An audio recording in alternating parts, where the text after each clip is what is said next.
Olá, meus alunos, tudo bem com vocês? Nosso último assunto da disciplina inteira. Então, hoje a gente vai ver teste do pirogênio. Vamos falar um pouco primeiro sobre o pirogênio propriamente dito. E daí, semana que vem, a gente vai fazer uma rápida revisão antes da nossa prova bimestral. Vamos falar então um pouco sobre pirogênio e teste do pirogênio? Vamos lá? Bom, pirogênio vem da palavra pyrogen, que é qualquer substância capaz de induzir elevações térmicas em resposta à injeção ou infecção em animais e seres humanos.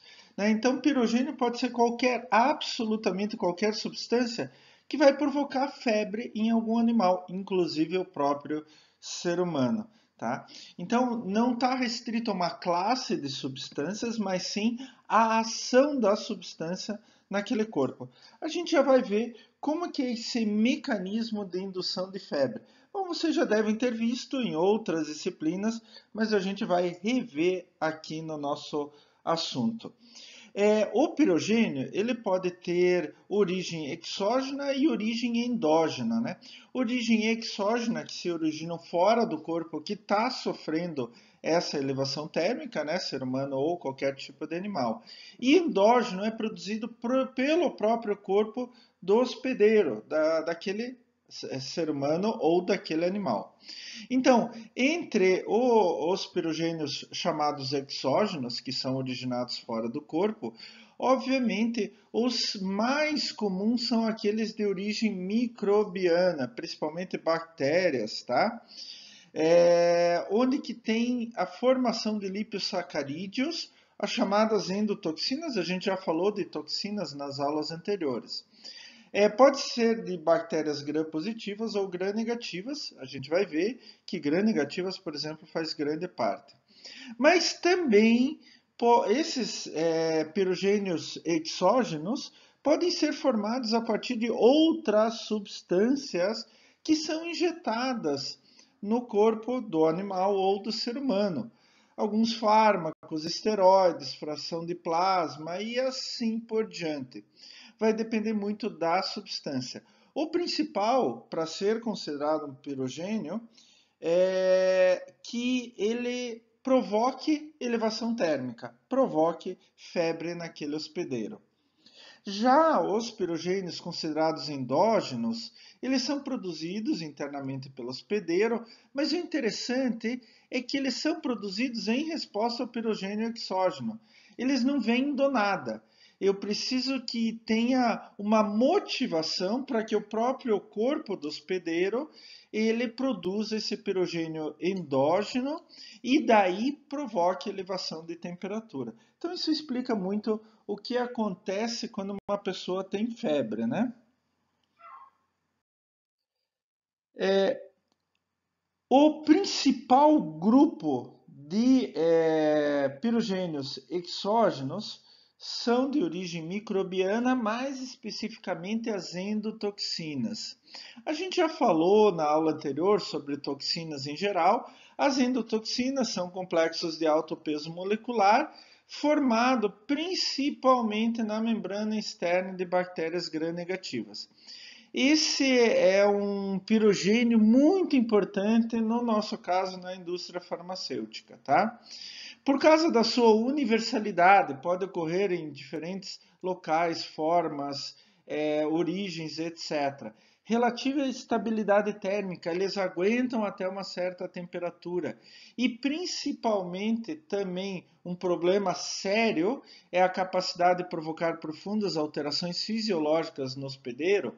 Eles têm a sua detecção e eliminação extremamente difíceis. Então é importante que a gente trabalhe. Eu vou mostrar daqui a pouco uns métodos, mas é importante que a gente trabalhe principalmente que não se forme, não se contamine com pirogênio exógeno a partir de endotoxinas. É interessante que o funcionamento da endotoxina em relação a provocar febre nos animais e no ser humano, ela vem da parte mais interna da molécula, onde que o lipídio A é ligado a um núcleo polissacarídeo central. Esse lipídio A é um disacarídeo de glucosamina, que ele é altamente substituído por ácidos graxos de cadeia longa com grupamentos amida e éster. Através dessa sua estrutura extremamente complexa, é que ele acaba estimulando mecanismos de defesa do hospedeiro. E isso faz com que o hospedeiro acabe formando temperaturas mais altas, elevações térmicas. É bem interessante isso, eu vou mostrar como que isso funciona agora. Então, esse lipídio A, ele tem uma grande atividade biológica. Fora a pirogenicidade, né, a capacidade de elevar a temperatura, pode provocar necrose da medula óssea, queda de pressão sanguínea, agregação plaquetária, toxicidade aumentada pelo pré-tratamento com BCG, reatividade dérmica aumentada epinefrina e assim por diante. Então não é só a capacidade de como pirogênico, né, de aumentar a temperatura. O lipídio A ele tem uma atividade biológica muito grande. É claro que essa atividade biológica vai ser determinada em função individual, de indivíduo para indivíduo, né? Alguns vão ter atividade maior ou menor, ou alguns casos nem vão ter atividade, né? Então, o lipídio A, na verdade, ele forma um complexo com albumina no ser humano e daí dá a característica de pirogenicidade. Essa pirogenicidade é comparada à da toxina intacta como um todo, né? Isso mostra que o lipídio A é a fonte de pirogenicidade.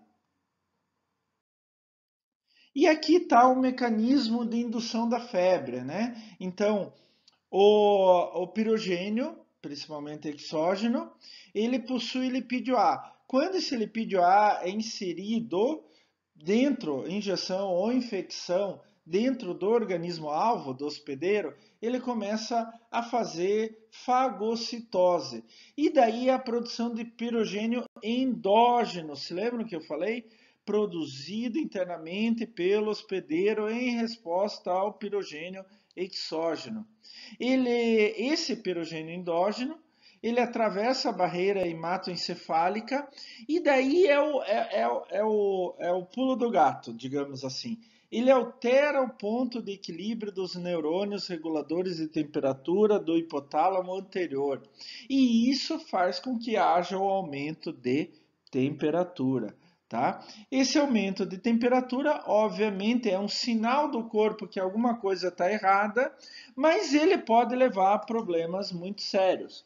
Então, uma criança, por exemplo, quando tem uma infecção e a temperatura está muito alta, há um desequilíbrio total da fisiologia dela. Ou mesmo que adulto, só que criança sofre mais com isso, sofre mais danos com esse aumento de temperatura. As principais fontes de pirogênio de pirogênio exógeno, né? No nosso caso aqui agora pirogênio exógeno, são, primeiro, as bactérias gram-negativas. Essas, sem dúvida, são extremamente importantes. Streptococcus do grupo A, Mycobacterium tuberculose, Staphylococcus aureus, os vírus, por isso que muitas doenças com base em vírus provocam aumento de temperatura, tá?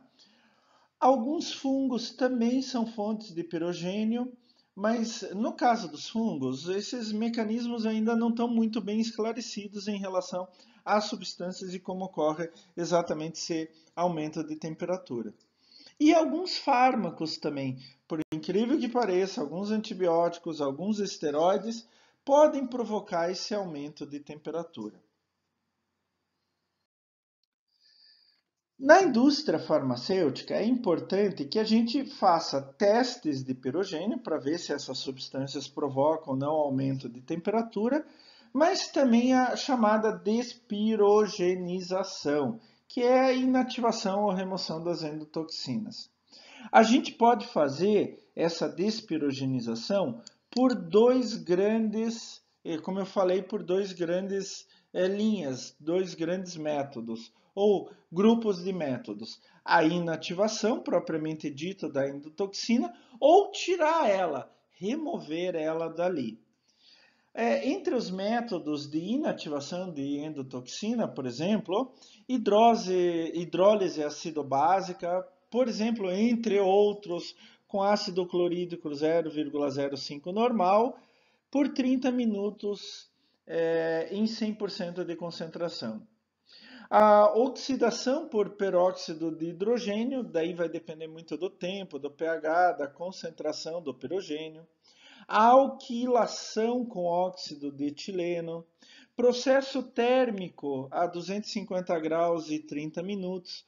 O problema do processo térmico a essa temperatura é que ele pode provocar outros danos nas substâncias que porventura eu tenha junto. E a radiação ionizante com cobalto 60, por exemplo. O problema do cobalto 60, ele praticamente não é usado porque ele tem riscos tóxicos muito grandes ao ser humano e aos animais. Então, os riscos, o benefício dele acaba sendo menor que o risco que ele pode trazer aos diferentes organismos. E a despirogenização por remoção de toxina é quando a gente tira a toxina, a endotoxina dali, né? Pode ser por lavagem. Na lavagem, a gente tem que tomar cuidado de usar um solvente apirogênico. A é 100. Então, sem pirogênio, né? Sem a capacidade pirogênica. Normalmente a gente pode usar, por exemplo, água estéril para injeção, onde que não deve ter nada, né? Pelo menos a gente já viu anteriormente, né? Em controle de qualidade de água, água estéril para injeção não deve ter nada. Então a gente pode lavar superfícies, lavar alguma coisa com essa água estéril, que é considerado um solvente apirogênico, e daí eu tenho remoção física das endotoxinas, né? A destilação, onde tem uma alteração de fases, né? De líquido a vapor e depois de vapor para líquido. Daí as endotoxinas, essas partículas, acabam ficando no material, não passam pela destilação. A ultrafiltração, onde normalmente se usa um ultrafiltro molecular de 10.000 Daltons, né? Onde que vai reter essas endotoxinas, fisicamente falando. A mesma coisa com osmose reversa, né? Então, a osmose reversa tem que ser feita com um filtro que tenha poros o suficiente que permita a exclusão de íons. Né? A osmose reversa a gente usa para muita coisa, vocês já viram isso. O carvão ativo também pode ser considerado um método de remoção de endotoxinas. O problema é que o carvão ativo ele trabalha com cargas, né? O problema cargas opostas se atraem, é que o carvão ativo vai absorver por diferença de carga, só que ele pode absorver também outros agentes ativos que eu tenha ali naquele líquido, naquela solução. Então não acaba retirando só as endotoxinas. Se lembrem que a absorção é quando fica ligado na superfície, né? A atração eletrostática, ela funciona muito bem em pH abaixo de 2. É interessante que nesse pH as endotoxinas têm comportamento negativo, de ânions. E daí eu coloco cátions dentro da solução. Por exemplo, eu posso colocar uma barra de ferro que seja, como se diz, ela que seja carregada positivamente, né? Então ela se forma como se fosse um cátion, e daí por diferença de carga, a endotoxina em pH abaixo de 2 é atraída para essa barra, por exemplo, que está carregada positivamente, e daí ela fica presa ali e sai da solução. E a gente também pode utilizar para a remoção de endotoxinas a atração por membrana hidrofóbica, né? De polipropileno, polietileno, polifluoreto de vinilideno, onde que esse material vai ter uma afinidade para a ligação com a endotoxina e servindo basicamente como microfiltração. Mas a gente acabou de ver o que é pirogênio, como que é o mecanismo de indução, a elevação de temperatura, febre. Vimos alguns métodos de despirogenização, né? Por inativação ou remoção física das endotoxinas, né? Que provocam, que são considerados pirogênios, né? Mas como que a gente detecta isso? Como que eu sei que uma substância tem efeito pirogênico ou não? Então, o mais importante, um dos pontos mais importantes agora é testar as substâncias para ver se elas têm efeito pirogênico ou não. Para isso, a gente tem dois grandes grupos de métodos, chamado teste do pirogênio por método in vivo e teste do pirogênio por método in vitro. Vamos dar uma olhada nesses diferentes tipos de métodos? Bom, gente, método em vivo. A gente usa coelhos. Então a gente testa as substâncias, aplica as substâncias nos coelhos e vê a variação de temperatura deles, a variação de temperatura interna.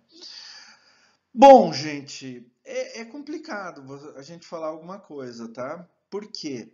Métodos em animais, em vivo, eles estão sendo abolidos aos poucos. É claro que existem certos tipos de métodos que ainda são usados e precisam ser usados.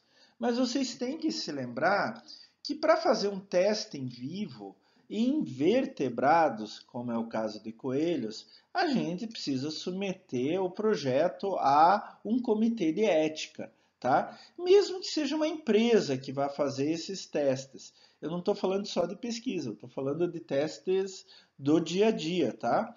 Então precisa ser submetido a um comitê de ética, e daí a gente precisa provar que o teste é realmente necessário, que a gente vai utilizar o menor número de animais, que vai dar toda assistência a esses animais, diminuindo o sofrimento ao máximo possível, e pós-teste esses animais devem ser eutanasiados de uma forma mais indolor possível. Então, assim, teste em vivo está ficando cada vez mais raro e a tendência é, ao longo do tempo, desaparecer. Por exemplo, empresas de cosméticos, etc., como o próprio Boticário aqui da região de Curitiba, eles já estão fazendo testes em tecidos, né? Não estão fazendo mais teste em seres vivos. Então ele já tem tecnologia para isso, outras empresas como a Van também têm, etc. E a indústria farmacêutica também não foge disso, tá? Muitos testes hoje já foram substituídos, tá? Então, assim, eu estou mostrando para vocês, mas o ideal é que a gente faça in vitro e não em vivo. Então, no caso do in vivo, há um pré-teste onde eu tenho um grupo de coelhos, eu posso usar, por exemplo, 8 coelhos, onde eu vou verificar previamente a temperatura dos coelhos. Pode ter entre um e outro uma variação de até 1 grau centígrado, isso é normal. E daí eu administro de forma intravenosa a amostra que eu quero testar para ver se ela tem efeito pirogênico ou não, pré-aquecida a 37 mais ou menos 2 graus.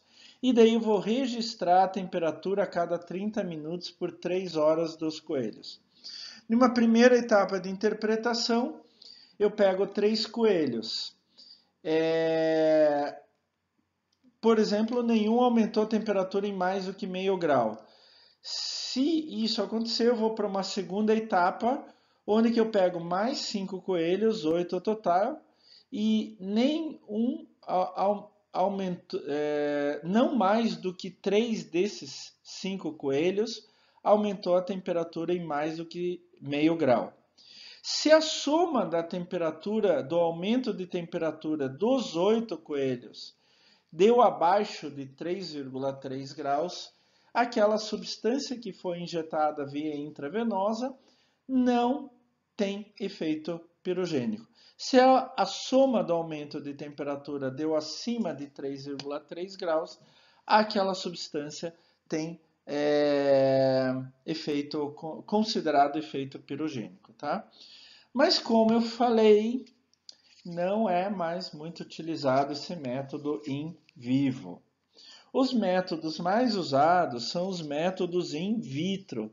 E daí eles têm dois grandes grupos, qualitativo e quantitativo, e que ainda eu posso classificar de outra forma. A gelificação, cromogênico e o turbidimétrico. Vamos dar uma olhada? Então, como eu falei, o teste pirogênio por método in vitro é o mais utilizado no momento. Então, eu tenho o GeoClot, que é a gelificação, considerado um método endpoint, e é qualitativo. O teste cromogênico ele pode ser endpoint ou cinético, dependendo do método que você vai utilizar. E o turbidimétrico, que é um método quantitativo também, que também pode ser endpoint ou cinético, a mesma coisa. Vamos dar uma olhada primeiro no teste GeoClot, que é o teste chamado gelificação. Então, como eu falei, é um método qualitativo. Então, ele vê se há ou não ação pirogênica, tá? Então, ele funciona mais ou menos nesse mecanismo. Eu tenho uma proenzima, ela vai ser colocada em contato com uma endotoxina. Essa, então, há uma transformação quando eu junto a proenzima com a endotoxina e forma uma enzima ativada. Daí eu vou colocar junto com o coagulogênio e daí se forma coagulina. Se houver essa formação de coagulina, há uma formação de gel. Se houve formação de gel, ele é considerado positivo, quer dizer, aquela endotoxina original lá em cima, ela tem ação pirogênica. Se não houve formação de gel, então é considerado negativo. Aquela endotoxina lá em cima não tem ação pirogênica.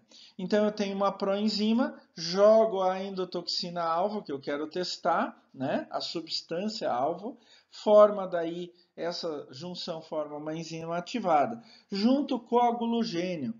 Se ele vai formar coagulina e tem formação de gel, é positivo. Se não tem formação de gel, é negativo. O experimento que a gente tem que fazer dentro da gelificação, ele tem uma estrutura básica e deve ser seguida como eu vou mostrar agora. Então, na verdade, eu tenho 4 tratamentos. Primeiro, só água, que é considerado controle negativo. A água mais endotoxina, que é uma endotoxina específica, tá? Que é considerado o controle positivo.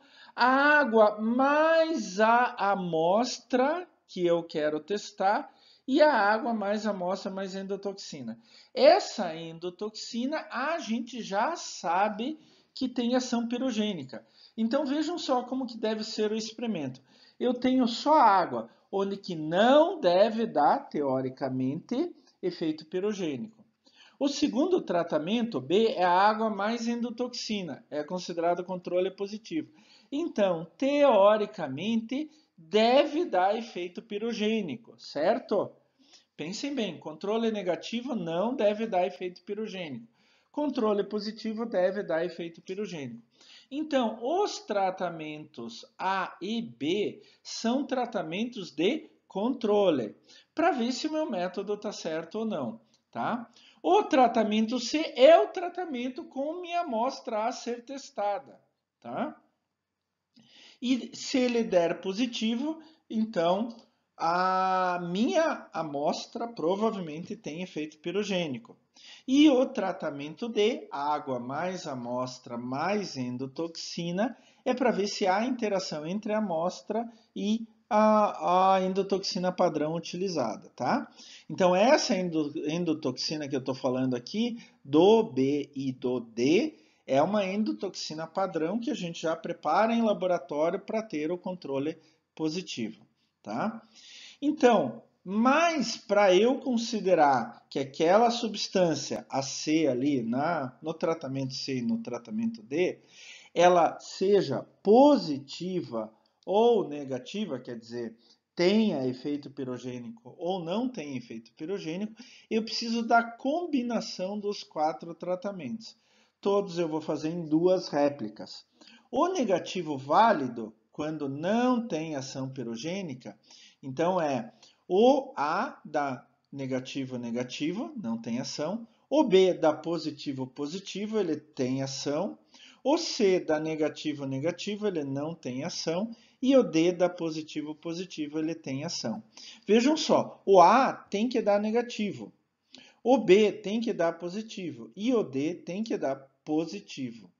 Se o C der negativo, negativo, significa que a minha amostra ela não tem efeito pirogênico, tá?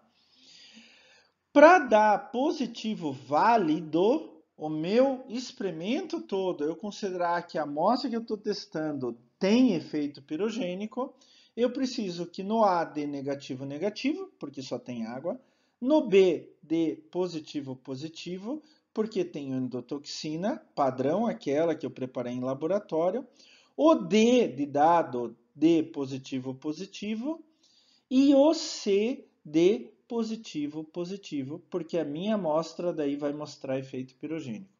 Mas, professor, por que eu faço o A e o B? O A e o B é para ver como que está todo o meu método de experimentação.